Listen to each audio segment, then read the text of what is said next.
Pronto. Agora sim. Pessoal, mais uma vez, boa noite, né? A gente vai começar agora a nossa análise do edital de Camaçari. Que edital sofrido, né? Para sair. Há quanto tempo?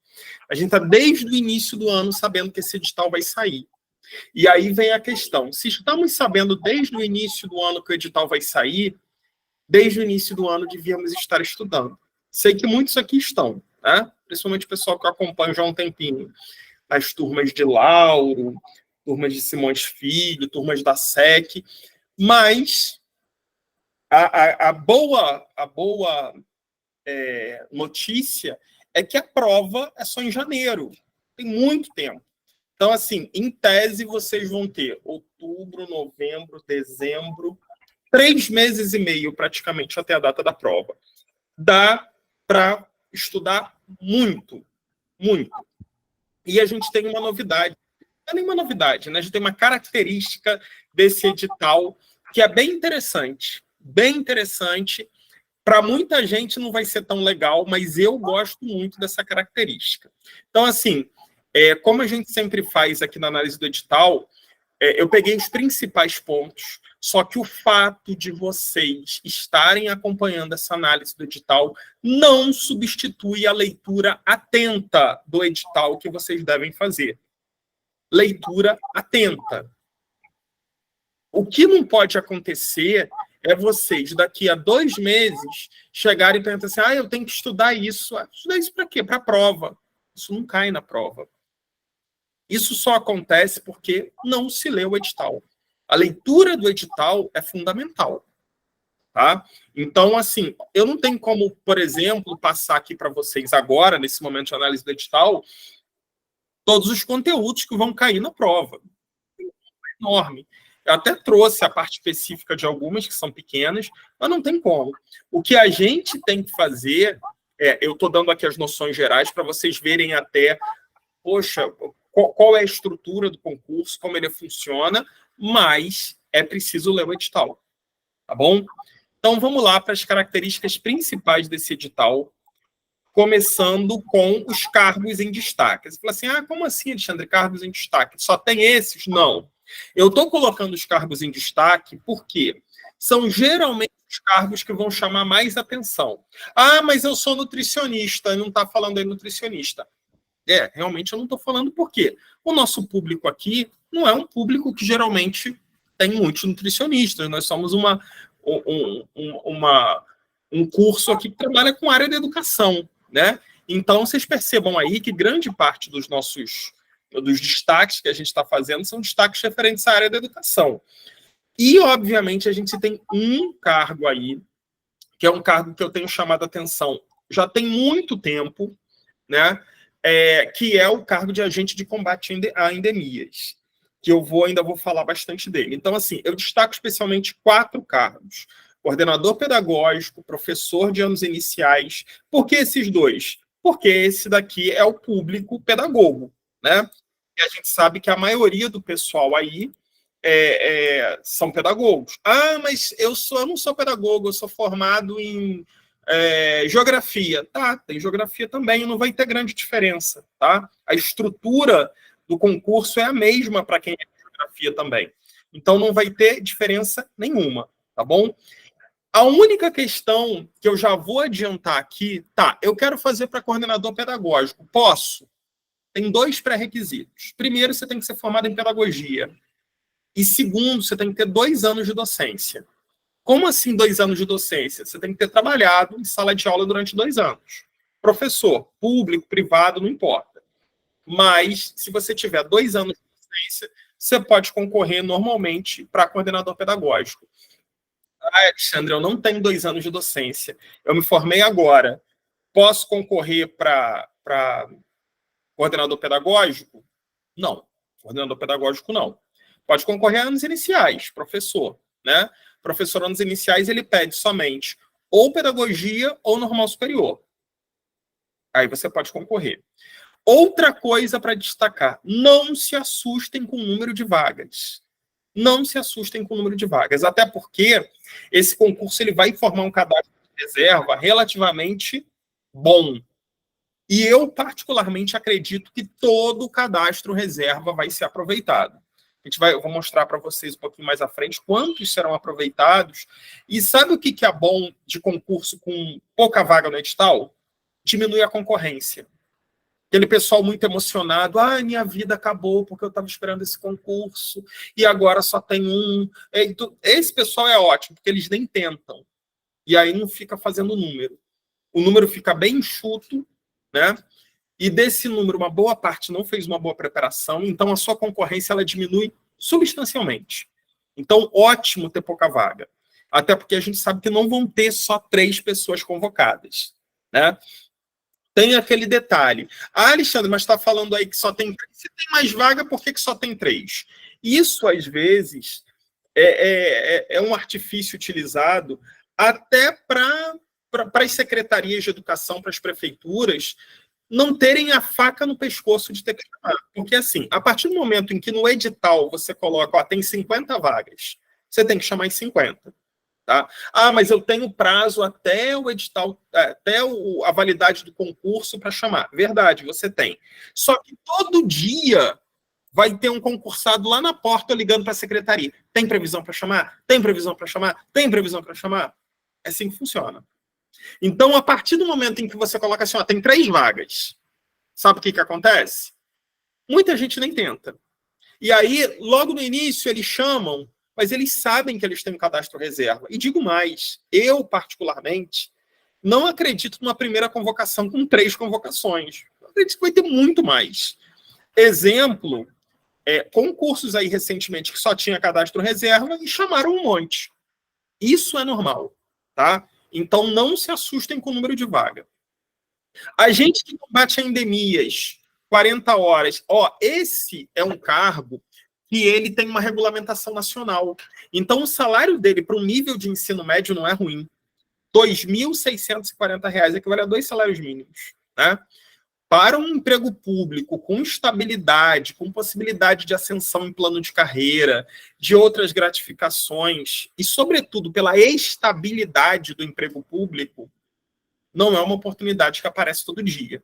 E detalhe, são 20 vagas imediatas, só que o cadastro reserva é gigantesco. A gente vai ver isso daqui a pouco.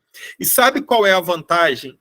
Agente de combate a endemias é um cargo que, assim, cara, verão, mosquito, dengue, zika, chikungunya, isso existe no Brasil desde que o mundo é mundo, né?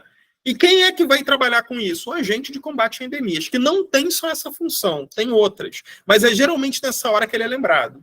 Então, assim, é um cargo que vocês podem ter certeza que vai ter muita chamada. E aí eu ainda chamo a atenção de vocês para uma coisa. Esse cargo, ele é um cargo de passagem. Ninguém faz assim, eu vou fazer esse concurso porque meu sonho é ser combate a agente de endemias. Não é. Não tem isso. A pessoa entra para ter uma estabilidade, para ganhar seu saláriozinho, mas depois ela quer fazer um outro. Não, agora eu vou fazer uma faculdade, vou completar, vou fazer uma pós, vou fazer outro concurso que me pague mais, que eu não precise trabalhar, porque assim, você vai ter que trabalhar na rua, né? Não é um negócio tão gostoso ficar debaixo do sol. Tá muito mais legal você trabalhar no ar-condicionado e tudo mais, mas como entrada no serviço público, é uma das melhores opções que a gente tem hoje. Tá bom? E o quarto cargo que eu chamo a atenção é o pessoal para cuidador educacional. Cuidador educacional vai variar de município para município, tem município que vai chamar de mediador, cuidador. Esse daqui é um cargo que, embora o salário não seja grande, mas é um cargo que também eu acredito que tenha muita chamada. E cuidador educacional é muito legal, principalmente para quem está entrando na educação. Eu estou começando uma faculdade agora, eu gosto muito de educação, eu gosto de criança. É um cargo ideal para isso. Porque você vai estar convivendo no âmbito de uma escola, né? Você vai estar interagindo ali dentro da escola, você vai ver se é aquilo mesmo que você quer. E é um emprego público. A maior vantagem de tudo aqui, gente, é assim, são empregos públicos. Emprego público é a estabilidade. Faça chuva ou faça sol, você vai receber o teu salário lá todo mês. Se você não quero mais fazer nada, eu vou ficar aqui. Então, até o dia que você morrer, você vai receber teu salário. Né? Você vai aposentar, vai continuar recebendo. Então, é isso. são as vantagens da estabilidade do serviço público. Mas de carteira assinada eu ganho mais. Tá, mas um belo dia o teu patrão vai chegar para você e falar assim, sinto muito, você está dispensado. No serviço público isso não acontece. Acontece, se você fizer muita besteira, né? Mas aí precisa de um processo administrativo, disciplinar, você vai ter direito a se defender e tudo mais. Então não é uma coisa tão simples, tá? E aí eu chamo a atenção para os salários. Professor e coordenador, 4.420,55. Não é só isso. Existem outras gratificações. Quais? O plano de carreira tem lá umas indicações, mas não é só isso. Esse daqui, inclusive, é o piso, né, dos professores. Agente de endemias, 2.640 e cuidador, 1.453,46. Então, independente, eu fiquei frustrado porque eu achei que era mais serviço público, tá? Se você já tem a tua matrícula, se você já é concursado em algum lugar e está ganhando mais, realmente não vai valer tanto a pena, né? Agora, se você não tem, ou se você quer uma outra ocupação, é o momento ideal, tá bom? Bom, então vamos prosseguir aqui. Vamos falar agora do resultado. Quando eu falei para vocês do cadastro reserva, né? Esse daqui é a quantidade de vagas que realmente a gente tem, né? É o que é formado a partir do cadastro reserva. Então, no final, quando o concurso for concluído, entre coordenador e professor, nós vamos ter 60 aprovados, no mínimo. Por que eu estou falando no mínimo? Porque se lá na posição número 60 tiver 20 pessoas empatadas, elas também entram na parte final, tá? Então, assim, a gente vai ter um cadastro reserva de 60 professores e de 60 coordenadores. 33 na ampla concorrência, 24 de pretos e pardos, né, cota de afrodescendentes, e 3 de PCD, pessoal com deficiência. Agente de endemias, olha o número que eu estou falando para vocês. São nada mais, nada menos que 400 pessoas no cadastro reserva. 220 de ampla concorrência, 160 de pretos e pardos e 20 de pessoa com deficiência. E cuidador são 300 vagas. 300, o cadastro é de 300 pessoas, 165 na ampla concorrência, 120 de pretos e pardos e 15 de PCD. Então, quando eu digo para vocês que só tem 3 vagas, eu estou desanimado porque tem muito pouca vaga. Cuidador, 3 vagas. Olha o cadastro reserva, 300. Você acha que vão chamar só 3 pessoas? Não vão. Pode não chamar agora, mas o concurso ele tem validade de 2 anos, podendo ser prorrogado por um período, né? Então, pode ter certeza que tanto para cuidador, agente de endemias, coordenador, professor, assistente social, médico, psicólogo, nutricionista, todos a chamada geralmente é maior do que acontece. E isso eu não estou falando porque eu sei, porque me contaram, não. Eu falo porque é a regra de serviço público. É a regra de concurso público. Não é a regra que todo mundo tem que seguir, mas é o que acontece normalmente. É muito difícil um concurso público ficar restrito apenas às vagas do edital. Ele sempre chama muito mais. Por isso, não se desanimem com o número de vagas, tá? Façam o concurso sem olhar para isso. Agora, tem que se preparar, né? Tem que se preparar. Não pode acontecer, que nem uma vez aconteceu, de uma aluna vir falar comigo, não, eu nunca mais vou fazer concurso público, porque eu fiz, passei e não fui chamada. Eu falei, olha, isso está muito estranho, você fez, passou e não foi chamada. Não, eu passei, fui lá, fui aprovado e não foi chamada. Quando eu fui ver a classificação dela, 2.400 e alguma coisa. Aí, a culpa não é do concurso, né? O último culpado aí é o concurso. Então, assim, primeira coisa aqui desse concurso, esteja entre a lista do resultado final. Você vai fazer para professor, e esse professor aqui é para qualquer professor, tá, gente? Você vai fazer para professor, esteja entre os 60 primeiros. Vai fazer para coordenador, esteja entre os 60 primeiros. Vai fazer para agente de endemia, esteja entre os 400 primeiros. Vai fazer para cuidador, esteja entre os 300 primeiros. E aí, em relação aos outros cargos, né? Se vocês depois analisarem o edital direitinho, vocês vão ver, porque lá tem toda a quantidade de vaga para cada um.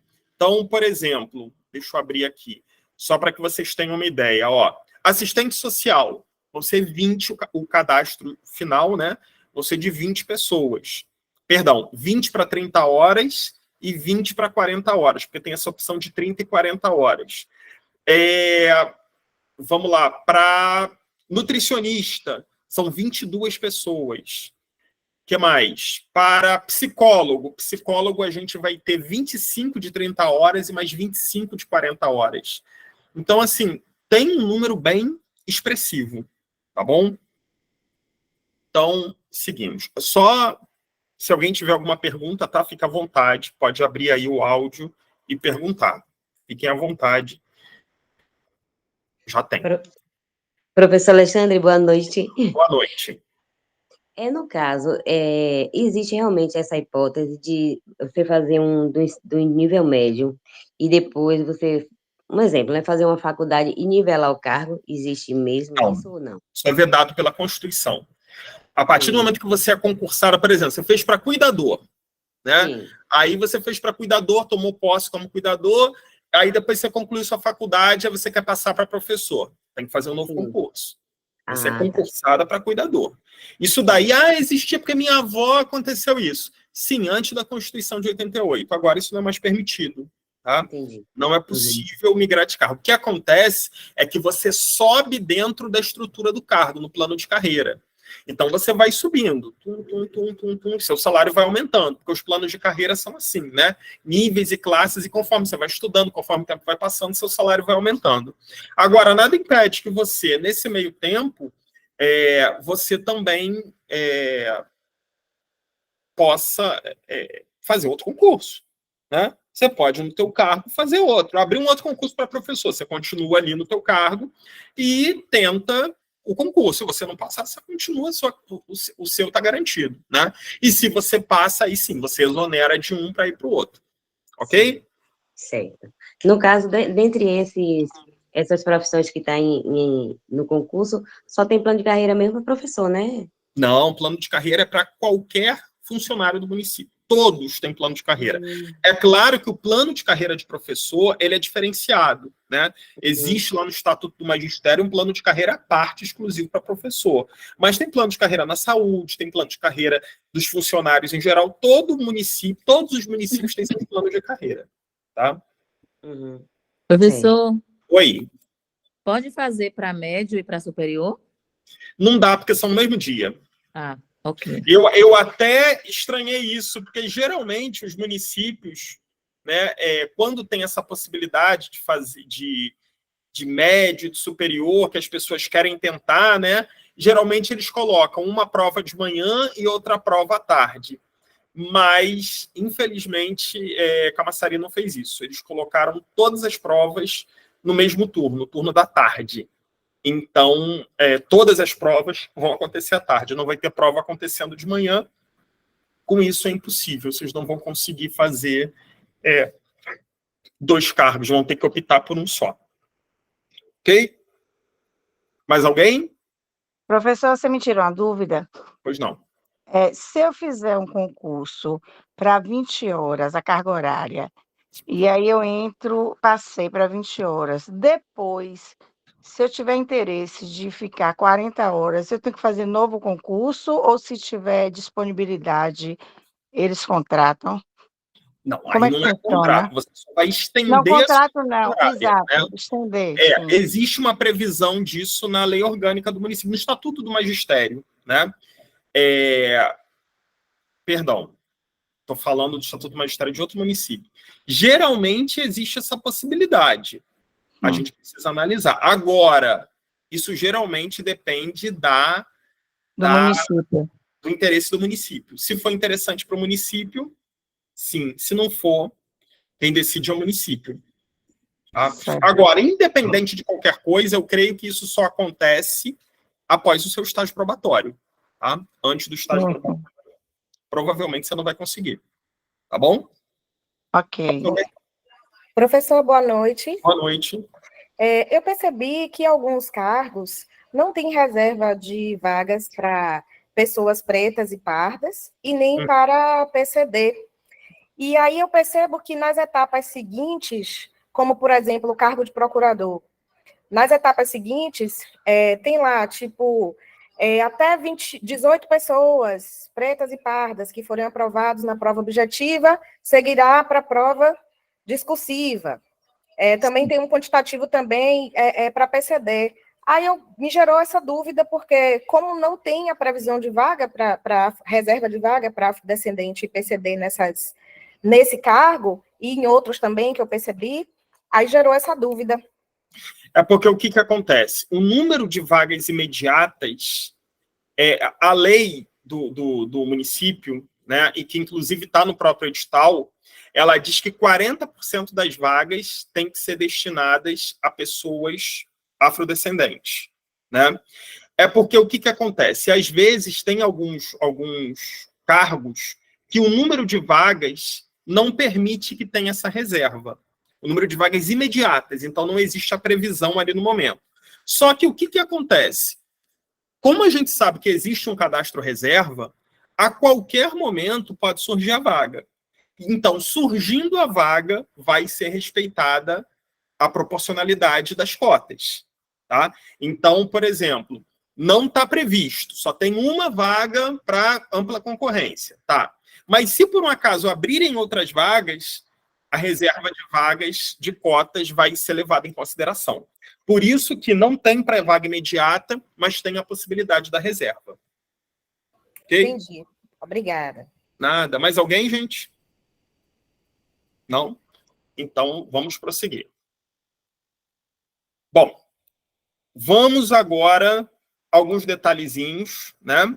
O organizador é o Sebrasp, na minha opinião, é um dos melhores organizadores do Brasil. Não vou dizer que é o melhor, porque eu gosto muito de outros, mas é um dos melhores organizadores do Brasil, né? Então, assim, não vai dar para reclamar da organizadora ser ruim. O Sebrasp geralmente é uma organizadora muito meio redundância falar, né? Mas é uma organizadora muito organizada. Então, as provas têm um nível um pouquinho elevado, né? E isso é bom, principalmente para quem estuda.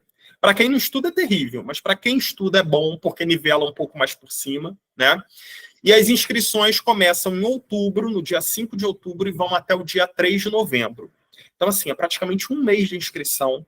Mas a dica que eu sempre dou, se inscreve logo. Né? Eu me inscrevi para coordenador pedagógico, mas depois, pensando bem, eu quero fazer para professor. Você não pode ter pago. Né? Porque se você pagou, você dançou no dinheiro. O dinheiro não volta. Mas você pode se inscrever, e aí depois, lá no mês, falei, caramba, mudei de ideia, eu quero fazer para professor. Se ainda está no período de inscrição, você pode fazer uma nova inscrição, porque é sempre a última inscrição que vale, ou a que for paga. A menos que você pague duas. Se você pagar duas, vale só a última. A primeira é invalidada. Eu recebo meu dinheiro de volta? Claro que não, você pagou porque quis. Tá? Então, abriu a inscrição, para não esquecer, faz logo a sua inscrição. Sabe por quê? Você não precisa pagar na hora. Existe um prazo para pagar até o dia 23 de novembro. A inscrição ela termina no dia 3, mas o prazo para pagar o boleto é até 23 de novembro. E é um boletim meio salgado. Né? O valor da taxa de inscrição eu achei bem pesadinha. Para os cargos de ensino médio, R$ 94,00, e para os cargos de ensino superior, R$ 133,00. Só que existe a possibilidade do pedido de isenção da taxa de matrícula, que a gente já vai ver daqui a pouquinho os casos. Né? E a prova no dia 14 de janeiro, que tem tempo suficiente para estudar. Tá? Agora, precisa organização. Né? Não tem jeito, você precisa se organizar. O céu não vai abrir, não vai uma luz iluminar sua cabeça e você vai aprender tudo. Você precisa se organizar ao longo deste tempo para estudar o que realmente interessa. E a gente vai chegar daqui a pouquinho para a gente ver o que realmente interessa nesse concurso. Professor? Bom, sim. Essa banca é uma que a cada erro elimina um acerto? Também. Esse método foi inventado, né, digamos assim, inventado pelo Sebrasp, o antigo CESP. Mas não quer dizer que ela só faça assim. A prova de camaçaria é múltipla escolha, 5 opções. Não é o método CESP. Mas é da Sebrasp o método de certo e errado. Mas nesta prova não vai acontecer assim. Eu não gosto muito daquele método, não. Eu acho Misericórdia. É um método que você fique agora, marco ou não marco? Porque se eu errar uma, eu anulo uma que eu acertei. Então é um método que você fica, né, sem saber o que fazer. Esse daqui te dá mais segurança, né? Olha, o Sebrasp ele tem uma característica muito interessante. No momento em que você faz a inscrição, você tem que fazer o upload de uma foto. Você tem que pegar uma foto sua. Até pode tirar uma foto mesmo no celular, né? Tipo 3x4, um fundo branco, sério. Sabe por quê? Isso e eu acho muito legal, é um instrumento de segurança também. Porque quando você chega lá no dia da prova, no seu cartão resposta tem a sua foto. Então é justamente para evitar que uma outra pessoa faça no seu lugar, né? E isso ajuda em matérias de segurança, as provas do Sebrasp são muito organizadas em relação a isso. Então, quando vocês forem fazer a inscrição, vocês vão ter que fazer um upload de uma foto ali, né? Tem toda a orientação, como é que é, tem que ser fundo branco, tem que aparecer até os ombros, tem tudo organizadinho. Eu já fiz várias provas do Sebrasp, eu tirava com o meu celular, eu ia para uma parede branca, iluminada, tirava ali sério e tudo, e sempre deu certo. Então, assim, dá para fazer tranquilamente, tá bom? E aí tem as hipóteses de isenção. Quais são as hipóteses de isenção? Olha, e realmente está muito puxado, né? O valor da inscrição. Tem como eu conseguir isenção? Tem 3 casos. Você ser inscrito no CadÚnico, né? E tem uma declaração de hipossuficiência, né? A questão de declaração geralmente é manuscrita. Segundo caso, você ser doador de medula óssea. E terceiro, ser doador de sangue, sendo que você tem que ter feito pelo menos 2 doações nos últimos 365 dias. Então, olha aí a vantagem de ser doador de sangue, né? Além de ajudar as pessoas, você ainda está ganhando uma isenção que não é pouca, né? Então, vocês podem fazer isso, tá? Eu sou doador de sangue. Doou 2 vezes, pelo menos, nos últimos 365 dias, de um ano para cá? Doei. Então, você vai lá onde você doou e pede uma declaração por escrito disso. Porque é essa declaração que tem que ser encaminhada. O prazo do pedido de isenção é o mesmo do prazo da inscrição, tá? Tem organizadora que faz assim, pedido de isenção é só no primeiro dia. Aí quando você vê, o edital já passou. Não, no Sebrasp, você tem todo o período de inscrição para pedir a isenção. Pode calhar da isenção não ser aceita, né? O documento que você mandou não é válido, ou então você não tem direito. E aí, se você quiser fazer o concurso, você tem até o dia 23 de novembro para pagar a taxa. Por isso que tem essa diferença entre a data do fechamento da inscrição e a data limite para pagamento. Tem 20 dias, né, após a inscrição para formalizar o pagamento. Então, vai sair o resultado antes, e aí, se você não tiver a sua isenção aprovada, você pode pagar normalmente até o dia 23 para poder concorrer. Ok? Prosseguindo. Vamos falar agora da estrutura do concurso. Então, olha só. O concurso todo, ele tem uma estrutura. Eu não vou me prender a cargo de médico, não, tá? Porque eu acho que médico não é nosso público aqui. E nem procurador. Eu vou me prender aos demais cargos. A estrutura do concurso é assim. Vocês vão ter uma prova objetiva com 50 questões, valendo 50 pontos. É paridade, 1 por 1. Cada questão vale 1 ponto, tá? A parte de conhecimentos gerais vale 20 pontos e a parte de conhecimentos específicos vale 30. Então, se a gente for comparar principalmente com outros municípios, aí, com outros concursos que estão acontecendo, que tinha uma disparidade, né? A parte específica vale, a parte básica vale mais ou vale menos, a gente tem uma diferença, né? Aqui a gente tem uma paridade muito maior. A parte de conhecimentos gerais e a parte de conhecimentos específicos estão muito semelhantes. Então, até na hora de estudar, isso daqui vai impulsionar, tá? Detalhe, cargos de ensino médio, sobretudo cuidador e agente de endemias, só tem essa parte. 50 questões objetivas. A nota final é a nota daqui. Então, acertei 40 questões, sua nota é 40, acabou o concurso para você. Agora, os cargos de nível superior, eles têm ainda uma redação. Agora, olha que curioso. Eu achei isso muito estranho, Vou até ficar atento se vai ocorrer alguma retificação. A redação vale 100 pontos. A redação, eu li esse edital, quando eu vi isso daqui, falei, não é possível. Se a prova vale 50, a redação vale o dobro da prova. E tá? A redação vale 100 pontos. A prova vale 50 e a redação vale 100. É estranho, porque geralmente isso não é normal, né? A redação valer tanto mais do que a prova, mas é isso. O que isso leva a crer? Bom, primeiro, você tem que conseguir passar na prova, na parte objetiva. Porque, olha só, para o nível superior, né, para os candidatos de nível superior, serão convocados para a próxima parte, terão sua redação corrigida os 120 primeiros. Então, os 120 primeiros coordenadores, os 120 primeiros professores de cada área, e aí, vou até dar uma olhada aqui nos outros cargos, mas a redação, ela vai ser corrigida desses, tá? Por exemplo, aqui, ó, de nutricionista, serão os 42 primeiros colocados, de psicólogo, 22, 43 de 30 horas e 43 de 40 horas. Então, de assistente social, a mesma coisa. Então, vai ter um número bem expressivo é o dobro, tá, do cadastro reserva. Então, se o cadastro reserva tem 60 vagas, vão ser 120 corrigidas. Então, a primeira coisa, você tem que estar entre os 120 primeiros. Não adianta você fazer uma redação nota 100 se você não chega a ter sua redação corrigida. Então, a primeira coisa... tá. E quanto que eu preciso para ter minha redação corrigida? Não dá para saber, gente. Porque, assim, primeira coisa, você precisa acertar metade da prova. Tá? Metade da prova você vai ter que acertar. Você precisa acertar pelo menos 25 pontos. Ok? Isso daí no nível médio. No nível médio. Então, a prova, ela vale 50 pontos no nível médio. Você precisa acertar 25 pontos para poder estar aprovado. Acertou menos de 25, você já está fora. Tá bom? Então, não adianta você estar só num número bom. Você precisa estar entre os 120 primeiros. Isso daí para os cargos de nível superior.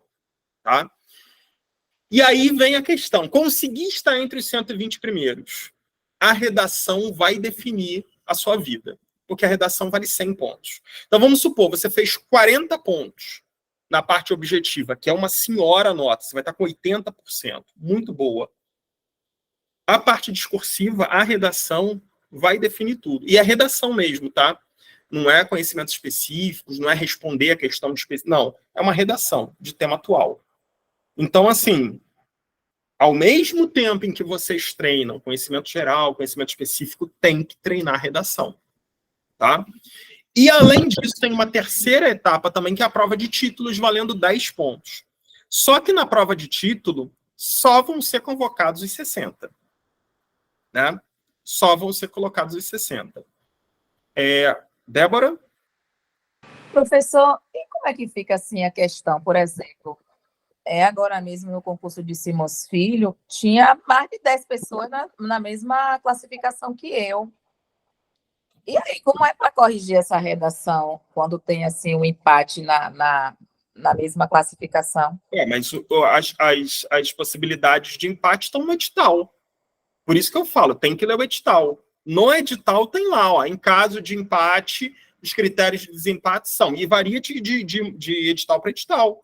A regra do concurso é o edital. Tem edital que fala, mas quem tiver a maior nota em conhecimento específico, quem tiver a maior nota em redação. Mas aí já está determinado que é o dobro, né, do cadastro de reserva? Não entendi. O senhor não pontuou aí que seria o dobro do cadastro para a correção da redação? Ou não foi isso que eu entendi? Sim, são 120 que vão ser selecionados, mas eu não entendi o que tem a ver os 120 com desempate. Não, porque assim, por exemplo, Simões Filho, foi assim, eu fiquei em 84, tinha muita gente com 84, muita gente. E eles convocou todo mundo que foi habilitado para levar o título, no caso, agora, né? Mas aí tem que ver o que diz o edital. O concurso ele é regido pelo edital. A gente não pode pegar, porque lá no edital do município tal aconteceu isso, vai acontecer isso. Não. Principalmente que a gente está falando com o Sebrasp aqui. A Sebrasp ela tem uma característica de ser muito organizada nesse sentido. Então, aqui está falando o seguinte, ó, os 120 primeiros colocados terão sua redação corrigida. Quem não estiver entre esses está eliminado do concurso. Ponto. Aí você vai falar assim, mas eu consegui tirar um exemplo. Eu fiz 38 pontos. Só que eu estou empatado. Quem está lá na posição de número 120 também está com 38 pontos. Só que tem 80 pessoas nessa posição. Todo mundo vai ser convocado. Todo mundo que está empatado na última colocação é convocado. Então, vai ter 120. Mas não quer dizer que terão só 120 pessoas. Se tiver empate na última colocação, pode ter 150, 180, 200. Todos empatados na última colocação vão ser convocados.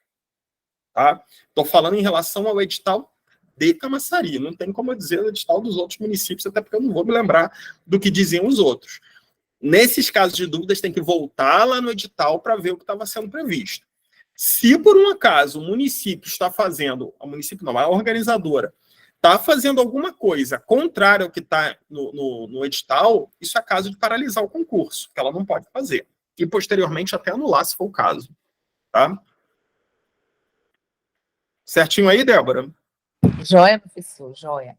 Bom, então, assim, a princípio, por que eu estou dizendo a princípio? Porque eu estou achando muito estranho essa pontuação para a prova discursiva de 100 pontos.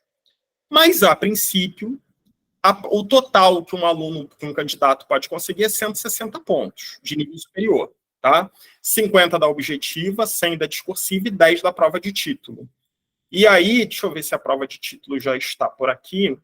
Está. Aqui, ó. Quais são os títulos que são aceitados? Doutorado, 2,40. Mestrado, 1,20. Especialização, que é após lato sensu, você pode colocar até 2 especializações. Tá? Cada uma valendo 0,6, 1,20. Experiência na função. Isso é na função que você está se candidatando. Eu estou me candidatando a professor de geografia. Mas eu tenho experiência como professor de 1º a 5º ano. Serve? Não. Se você está se candidatando a professor de geografia, para efeitos de título, você tem que apresentar sua experiência como professor de geografia. E o máximo que eles pontuam são 8 anos. Né? É 0,6 por ano. Então, cada ano que você tem experiência, 0,6 pontos. Tem 5 anos, 0,6 vezes 5, você ganha 3 pontos. Tem 8 anos, 0,6 vezes 8, 4,8. Aí eu tenho 20 anos, só que o máximo é 4,80. Então não importa se você tem 8, 10, 15, 30 ou 40. A partir de 8, 4,8 pontos. Tá bom? E o último, que não costuma aparecer muito, mas eu gosto muito, aprovação em concurso. Né? Tem que ser para o mesmo cargo, tá, gente? Você está concorrendo a professor de geografia. Aí você foi aprovado no concurso agora, de Mata de São João.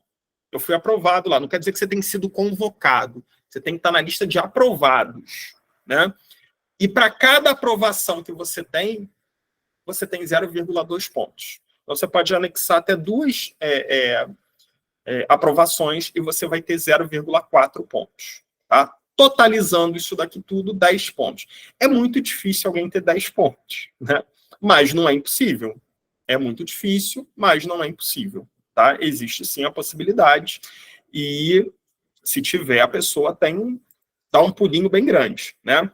Agora, sendo que a redação vale 100 pontos, o que vai fazer a diferença nesse concurso é a redação. O que vai fazer a diferença é a redação. Tá? Vamos aguardar para ver se vai ter alguma retificação. Mas, a princípio, é isso aí. Tá? Prosseguindo. Para os cargos de nível superior, exceto médico, né, a nota final no concurso será o somatório da nota final da prova objetiva, né, aquela valeu 50 pontos, da nota final na prova discursiva, a redação, e da pontuação final obtida na avaliação de título. Então, vai somar 50 da objetiva, 100 da discursiva e 10 da prova de título, podendo chegar ao máximo de 160 pontos. Já para os cargos de nível médio e nível médio técnico, só tem uma fase, prova objetiva. A nota que ele tirou lá na prova do dia 14 de janeiro é a nota dele do concurso. Tá? Não tem mais... não tem prova de título? Não. Não tem prova de título, é só para nível superior. Não tem redação? Não, também não tem. Tá? Então, essas situações aí. Ok? Conteúdo programático, aí vem a parte, né? Tá, e o que cai nessa prova? Então, vamos lá. Vamos primeiro lá para a parte de prova objetiva, que é a primeira, é o primeiro funil, né? Você tem que passar por ela. Conhecimentos básicos são 20 questões e conhecimentos específicos são 30. A prova tem 50 questões. 20 de conhecimentos básicos e 30 de conhecimentos específicos. Ou seja, a prova de conhecimentos básicos vale 40% e a prova de conhecimentos específicos vale 60%. Ou seja, você vai ter que balancear aí as duas, porque a diferença entre elas é muito pouca. Quais são as matérias que caem de conhecimentos básicos? Língua portuguesa, que com certeza está todo mundo estudando aqui há alguns meses. Informática, quem está estudando para Lauro tem informática, né? Legislação, e aí tem o que eu achei curioso nessa prova de Camaçari, é que a parte de legislação, tem aquela legislação que a gente conhece, né? Lei orgânica do município, que inclusive já tem até uma aula lá no nosso canal do YouTube, Estatuto dos Servidores, mas tem também nada mais, nada menos que a Constituição Federal. Vários pontos da Constituição Federal. Poder legislativo, poder executivo, atribuições do presidente, poder judiciário. E o pessoal que já estudou isso, principalmente aqui com a gente, né? Pessoal que fez MPBA, pessoal que fez TJ, já viu muita coisa de Constituição, né? Bastante coisa aí já apareceu. Então, já dá um passinho à frente. E aí vem o seguinte, para o pessoal que tem pavor de matemática, para quem é de nível superior, vai cair raciocínio lógico e quantitativo. E para quem é de ensino médio, vai cair matemática. Tá? Então, raciocínio lógico para quem é de superior e matemática para quem é de ensino médio. Então, são 4 disciplinas. Língua portuguesa, informática, legislação e raciocínio lógico ou matemática. Tá bom? E o conhecimento específico, o que cai? Vamos ver. Conhecimento específico é 60%. Eu separei aqui dos 4 concursos que a gente está dando ênfase, né? Então, o específico é 60% da prova. Para professor, pedagogia, é toda aquela parte básica da pedagogia, e temas educacionais e pedagógicos, que é comum a todos os cargos de professor. Então, todo mundo que vai fazer, por exemplo, para professor de inglês, ou professor de geografia, ou professor de história, seja lá o que for, vai ter os conhecimentos específicos da sua área e temas educacionais e pedagógicos. Como o quê? Planejamento, PPP, currículo, tendências pedagógicas, interdisciplinaridade, políticas públicas, gestão democrática, processo de ensino-aprendizagem, tudo isso, né? Educação inclusiva, educação de jovens e adultos, tudo isso. Então, a carga de conhecimentos pedagógicos aparece aí na parte específica, tá? De uma maneira, eu acredito numa coisa até equilibrada, meio a meio. Então, digamos assim, que a gente vai ter 30% da área específica e 30% de conhecimentos pedagógicos. Claro que quem é de primeiro a quinto ano é a extensão disso, né? Vai se aprofundar em parâmetros curriculares nacionais do primeiro a quinto ano, concepções biológicas da educação, enfim, vai se aprofundar mais ainda do que o professor especialista, tá? Então, a gente vai ter isso daí. Cargo de coordenador, eu até coloquei aqui todo o conteúdo, né? Porque o cargo de coordenador não tem isso. Temas pedagógicos, não. Estão elencados aqui os conteúdos. Eu vou falar só o CAPT, né? O principal. Ó, gestão de programas e projetos de formação e capacitação, emprego de tecnologias de informação e comunicação em educação e educação à distância. Eu gostei muito disso, porque está dando uma ênfase grande em educação à distância e em TICs, tecnologia de informação e comunicação. Então, é um conteúdo de coordenador pedagógico bem interessante. Bem interessante. Tá bom? Endemias. Olha que delícia. 60% da prova de endemias é isso daqui, ó. Regulamentação do exercício da profissão, dengue, zika, chikungunya, leishmaniose, hepatite, tuberculose, escorpionismo, doenças infecciosas e parasitárias, controle de epidemias, Política Nacional de Vigilância em Saúde, controle de vetores, o SUS, né, a Lei 8080, atenção primária em saúde, Política Nacional de Atenção Básica. Essa é a matéria. 60% da prova está aqui. Então, assim, em 3 meses, dá para vocês comerem isso daqui. E chegar lá no dia da prova mandando ver. Tá? Estou quase saindo da área de educação. Olha, Débora, eu vou te falar, a área de educação é muito cansativa, mas agente de controle de endemias também, o negócio é feio, né? É debaixo do sol e tudo mais. Mas quando você olha assim esse filezinho aqui do concurso, né? Conhecimento específico bem enxuto, a gente fica até com inveja, né? Aquela montoeira, mas... Então, assim, por isso que eu digo, o pessoal que vai tentar ensino médio, agente de controle de endemias, o único pré-requisito é ensino médio. Pessoal, não tem emprego público, cai para dentro. Estuda, né? Pega, vai lendo. Mas eu não consigo estudar. Aí, realmente, aí não tem jeito. Né? Que eu vou falar um pouquinho mais à frente. Vocês precisam se organizar. Né? Mas eu tenho filho, eu trabalho, eu tenho casa. A maioria das pessoas também tem. E aí, eu sei que é difícil, mas a gente tem que começar a pensar nas prioridades. Né? Eu vou achar uma horinha que seja aqui para eu poder estudar. É preciso. Se você quer o cargo, ele não vai cair do céu. Né? A prova é em janeiro. Você não vai ficar estudando durante 3, 4 anos. Pega agora. Não vou nem falar final de setembro, que a gente já está no final de outubro, novembro, dezembro e janeiro.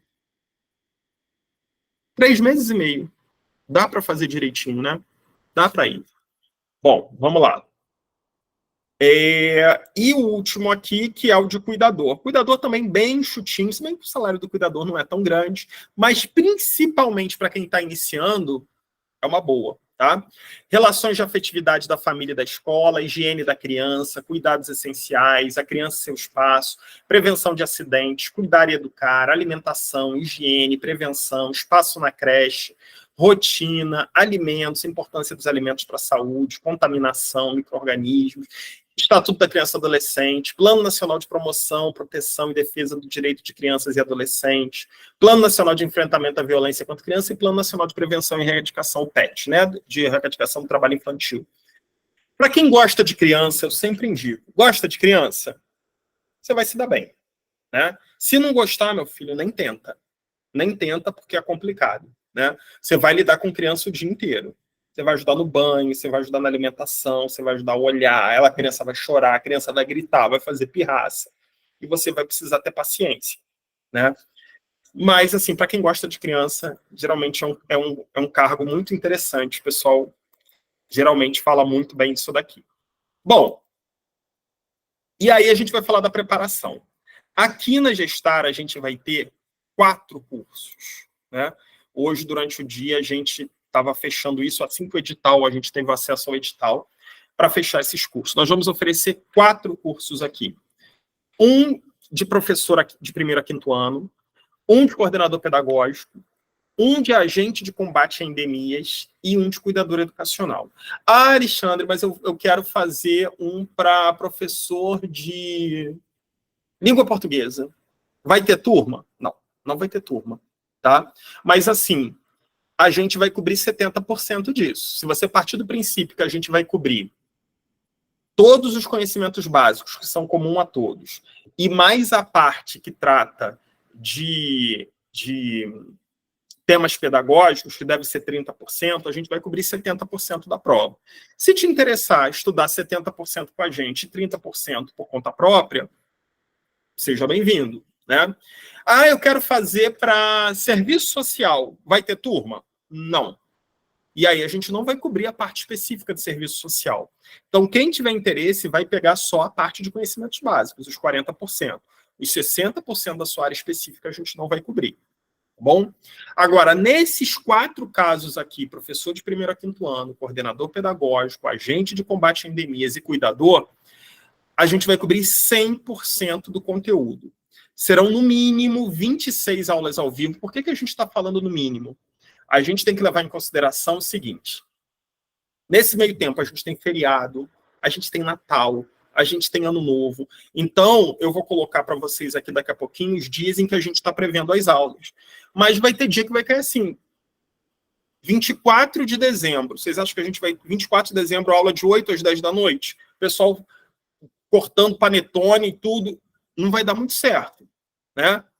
É a mesma coisa, feriado. Às vezes o pessoal viaja. Então, o que a gente vai fazer? A gente vai adaptar o calendário para colocar 26 aulas ao vivo no mínimo. Sempre tem mais, né? Eu sempre coloco aulas extras. Quando eu percebo que o pessoal está com alguma dificuldade, eu coloco uma aula extra num sábado, né? Então, no mínimo, vão ser 26 aulas ao vivo, além das microaulas gravadas. Tem alguns conteúdos, né? O pessoal que já estuda aqui comigo sabe como é que a gente faz.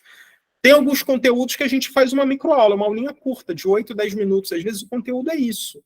Então, a gente tem uma aulinha lá, você ouve, vê, pode rever e rever tantas vezes, e todo o material em PDF. Lembrando que todo esse conteúdo ele fica disponibilizado no Classroom da turma, né, e vocês podem ver e rever quantas vezes quiserem. Todas as aulas são gravadas. Ah, eu não posso assistir aula ao vivo. A aula é gravada. No dia seguinte, a aula já está disponibilizada para que vocês possam assistir. Tá bom? E aí, aqui a gente já tem a previsão dos dias, né? Mas eu fiz questão de colocar aqui uma observação. Ó. Professor de 1º a 5º ano, as aulas vão ser segundas e quintas, sempre das 8 às 9h30. Detalhe, excepcionalmente, as aulas podem ocorrer em dias diferentes. Por exemplo, ó, essa semana a aula não vai ser quinta, essa semana a aula vai ser quarta. Pode acontecer. Tá? Mas sempre avisado antes. Bem como no horário das 18h30 às 20 horas. Às vezes pode acontecer. Pessoal, a aula desse dia, eu sempre aviso antes no grupo, né? Não vai começar às 8, vai começar às 7, ou às 6h30, ou às 8h30. Isso é sempre avisado antes, tá? Aulas extras poderão ocorrer em outros dias da semana, como sábados, né? Geralmente, uma vez por outra, a gente tem uma aulinha aí no sábado. Coordenador pedagógico, segundas e terças, de 8 às 9h30, né? Agente de combate a endemias, segundas e quartas, de 8 às 9h30. E cuidador educacional, segundas e sextas, das 8 às 9h30. Você fala assim, segunda, todos vão ser segunda, são as disciplinas comuns, né? Língua portuguesa, legislação. Então, nesse dia, a gente vai ter sempre as disciplinas comuns. Então, vai estar todo mundo junto. Nos dias específicos, aí não, cada um no seu quadrado direitinho. Ah, eu posso fazer 2, combate a endemias e professor? Poder você pode, só que não tem muito sentido, né?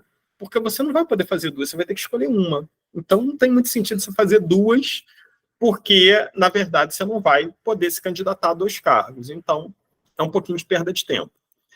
E aí, em relação a valores que o pessoal estava perguntando, a taxa única para o curso é de R$150.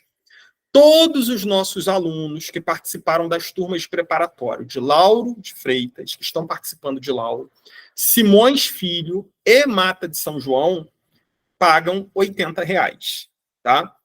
Quem nunca participou ou não estava participando de nenhuma das 3 últimas turmas, R$150 é uma taxa única para o curso inteiro.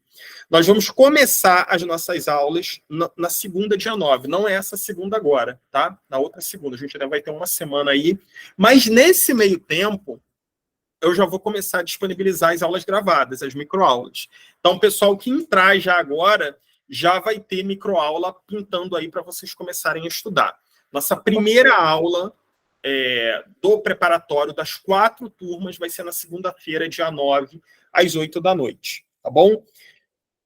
Pessoal que tem interesse em se matricular, ou pegar mais alguma informação, tem o nosso WhatsApp aí, 35 10 11 24. Pessoal que já é da turma já tem contato aí direto, né? Vocês já conseguem falar lá direto.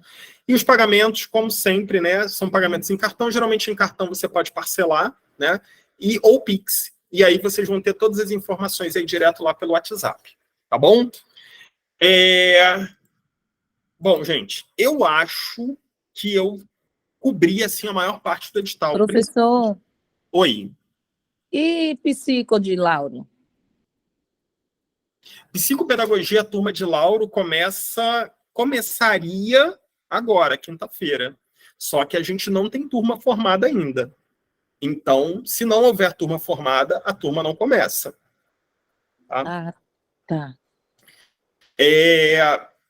Eu acho que eu peguei o principal aí do edital. Agora, como eu disse, não substitui vocês fazerem a leitura do edital. Ah, Alexandre, eu quero me preparar, só que eu não vou fazer o preparatório. Não precisa fazer o preparatório, né? Vocês podem se preparar sozinhos. É claro que o preparatório, a gente tenta direcionar o que você precisa realmente estudar. Quando você pegar ali um conteúdo, vai ter muita coisa, e tem coisa que realmente não costuma cair. Você não precisa perder tempo naquilo. Então, o preparatório, a gente só te direciona. Ó, isso é importante, isso daqui não é, isso daqui a gente vai fazer, vamos fazer o exercício. Agora, quem quer estudar sozinho, hoje só não estuda quem não quer. Entrou no Google aí, você vai achar um monte de apostila, você tem sites como a Prova Concursos, o Que Concurso, que tem questões de prova, vocês têm o PCI Concursos, que dá acesso a vocês a um monte de prova de concursos anteriores, inclusive do Sebrasp, tá? Agora, a dica, não façam aquela verdadeiro ou falso, não, tá? Façam prova de múltipla escolha mesmo, porque é essa que vai ser cobrada. Então, assim, vocês têm uma infinidade de coisas. Agora, é preciso se organizar.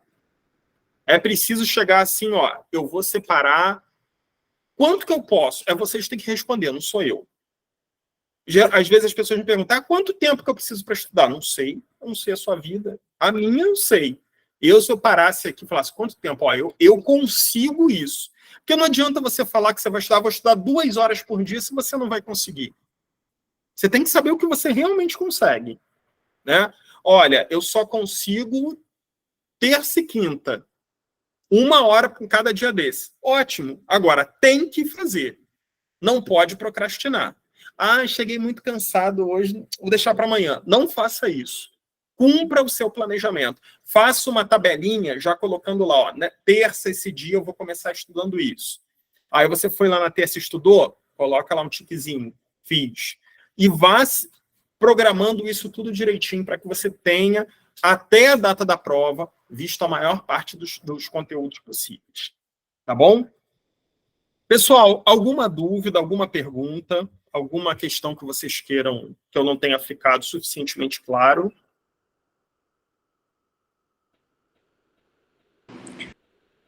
Não? Bom, se não temos mais nada, agradeço a vocês, desejo sorte, muito boa sorte para todo mundo que vai tentar a prova de Camaçari. Tem muito tempo, tá? Tem muito tempo. Dá para estudar bastante. Não se assustem com o número de vagas. E para quem vai estar aqui com a gente no preparatório, pode deixar que a gente vai fazer uma preparação top para vocês chegarem aí garantindo essa vaga lá em Camaçari. Tá bom? Pessoal, então, boa noite para todo mundo, bom descanso e até uma próxima, com exceção do pessoal de Lauro de Freitas, que daqui a pouquinho a gente tem aula, né? Então, gente, obrigado. Até a próxima. Obrigada, professor. Tchau. Tchau. Tchau.